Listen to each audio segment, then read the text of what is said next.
Hey, this is Matthew Tringali with Better Who, and I'm going to do a whiteboard video for us here today where we are going to be specifically comparing the different options that you have when it comes to hiring a virtual assistant, or as we like to call them here, a remote team member. So let's jump right in here. What we're going to be comparing here today is what it looks like if you were going to hire somebody locally, what it's going to look like if you hire through a VA staffing agency, what it looks like if you hire through a platform, and then what it looks like when you hire truly direct. So in order to standardize this, we're just going to consider one job position. And the job position we're going to consider is kind of that entry level admin, front desk, reception, general customer service type position. And so basically kind of that, that starting position you have in your company. And that'll help us to kind of make sure we're comparing apples to apples across all of this. So if you're hiring locally, now of course this varies significantly across the country. And wages are going up, by the day, it seems like, here domestically and locally in the United States. But let's just go ahead and go with the $15 an hour number. This seems like probably the average in a lot of places. Of course, this is beginning to become the minimum wage in some places, and maybe before too long, this will be the minimum wage across the entire country. So we're just going to pick that number as the typical starting wage for somebody, again, just kind of sitting at a front desk doing general admin and customer service. So we'll call this $15 per hour. Again, you may have to adjust this a little bit depending on where you are. Now, what about overhead costs when you hire locally? If you do some research on this, you'll see that MIT has done some studies on this, and then the SBA actually has a number. And typically, what they say to expect is about 40% overhead on your local staffing. And that covers everything you might expect it to cover in terms of benefits for that local staff member.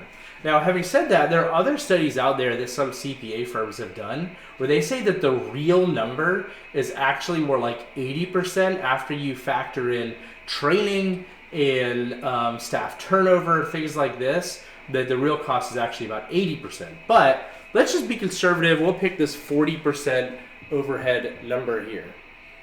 All right. So let me just pull out my calculator. We'll do some math on this. So if we have $15 an hour times 40 hours a week times 52 weeks a year, because the benefits are going to be included in that 40%, and then multiply that times 40%, that gets us to $44,000 per year. All right, so again, this is your starting entry-level position when you hire locally. Now let's talk about VA staffing firms. Now the good news is you have lots of options in the property management industry. There's at least a dozen VA staffing agencies out there that are specifically catered to serve the property management industry. And the way these companies work is you're not actually hiring the VA, you're hiring the staffing agency. And then that staffing agency places one of their VAs with your company. Now typically, the VA staffing agency is going to be around $9 to $12 per hour. And just like wages are starting to go up here locally in the United States, some of these staffing agencies are encountering some of the same things as they're having to pay more to their local staff. Now, when they pay their local staff, depending on whether or not they're in the Philippines or Mexico, because pretty much all the staffing agencies are in one of those two countries, sometimes India, usually the local staff is making about $2 to $4 per hour. And so the spread that's happening between that 2 to 4 and the 9 to 12, the value proposition that the staffing agency is offering to you is that they're going to take care of payroll and any HR issues that come up over time. And some of that overhead that you see here is built into that 9 to 12 that they're offering to you. So we'll just call this 10 as kind of the average of what we're seeing here. So $10 per hour. Now again, the nice part here is we have 0% on the overhead. So let's just look at what that looks like annualized. This is going to come to $21,000.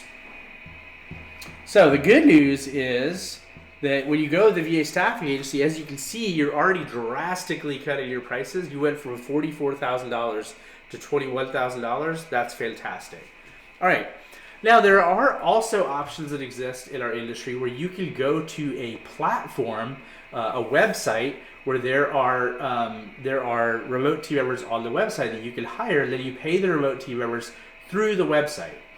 Now, prices vary wildly on these websites. What I do tend to see is that on those websites, the costs tend to be a little bit higher than if you were truly going direct for whatever reason. So the average on these websites seems to be in the kind of $7 to $9 an hour range. So we'll call this one $8 per hour if you go through a website to hire directly. Now, the way the platform works when you hire directly through the platform, it's free to use, but there's basically a 10% overhead involved that happens between the transaction, between what you're paying through the platform and what that remote team member is making. So we'll call this the 10% overhead cost here. So there's a small overhead basically for using the platform when you go this route. So when we look at this right here, figure out the numbers on this, and we're going to add our overhead. This is going to come to $18,000 per year. So we're getting better. Here we've dropped a little bit off of compared to the VA staffing.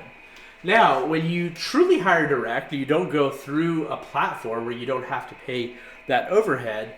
There are a couple other things that happen. So for us here at Better Who, when we're doing direct hire placements for this entry-level position, we are typically placing between $5 and $6 per hour. So again, we'll go ahead and call this one $5 per hour because for our basic starting position, that's what we are getting there. Now, the other advantage of going direct here versus through a staffing agency, by the way, is you're doing a truly global search. You're looking all over the world and not just in the Philippines and Mexico. So that's part of the recipe that allows you to find higher level talent at this cheaper price. Now, bear in mind that even though over here you're paying double what you're paying here, that the remote team member is actually making more. Remember, the remote team member here is actually only making $2 to $4 per hour, versus if you go direct, that same remote team member is making $5 per hour. Now, in this case, you're not paying through a platform, so there is no overhead. So we'll call this 0%. And let's figure out and look at what these wages are. So we got 5. All right, so this one comes to $10,000 per year. So as you can see, there are some big differences that exist here between all of these options. So if you hire locally, you're going to be paying about $44,000 a year. Go through a staffing agency, you're going to be paying about $21,000 a year with a limited talent pool. Go through the platform, and you're typically going to be paying about $18,000 a year. And you go truly direct, and you get the expanded talent pool, and you're going to be paying about $10,000 a year. So let's look at the cost savings. So the cost savings compared to this, you're saving $34,000 a year. You're less than 20% of what this costs. And then you save 50%. You're still saving $11,000 per year when you go direct versus through a staffing agency. $11,000 per year, that's huge.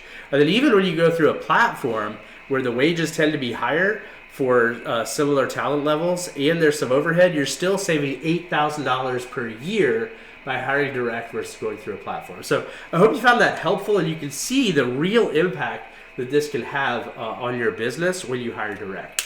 Okay, thanks a lot.